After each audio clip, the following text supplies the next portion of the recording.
আসসালামু আলাইকুম রহমতুল্লাহ। আমি কে এন হুদা নতুন একটা ভিডিও নিয়ে আবার আপনাদের সামনে হাজির হলাম। আজকে আমি দেখাবো কিভাবে ফেলে দেওয়া জিনিস কাজে লাগানো যায়। আজকের ভিডিওর মূল মেসেজটা হলো শেষ থেকে আবার নতুন করে শুরু।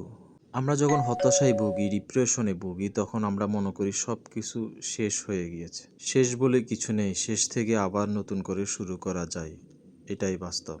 দৈনন্দিন জীবনে প্রত্যেক মানুষ এই টিস্যু পেপার ইউজ করে। এই টিস্যুগুলো যখন শেষ হয়ে যায় তখন এই কাগজের রোলটা আমরা ফেলে দেই। তাই আমি চিন্তা করলাম 25 টাকার এই টিস্যু পেপারের সাথে এই কাগজের যে ফেলে দেওয়া রোলটা, এটার দামও কিন্তু আমার কাছ থেকে কোম্পানি নিয়েছে। তাই এটাকে কিভাবে কাজে লাগানো যায় সেই টেকনিকটা আমি অবলম্বন করলাম। তো আমি এই গোল রোলটার এক পাশ বন্ধ করার জন্য দুইটি কাগজ গোল করে কেটে নিলাম সুন্দর করে। এই দুইটি আমি একটা ভিতরে সেট করব এবং আরেকটি বাইরে সেট করব। ব্যাপারটা দেখতে অনেকটা গ্লাসের মতো। এটা সেট করার পরে আমি এটাকে এখন সাদা কাগজ দিয়ে আঠা দিয়ে মুড়িয়ে নেব।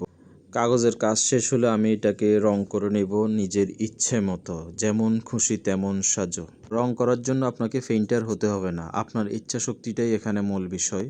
ফাইনালি টিস্যু পেপার পর এটি এখন নতুন করে কলমদানি হিসেবে জন্ম নিয়েছে। তাই শেষ বলে কিছু নেই, জীবনে হতাশ হবেন না।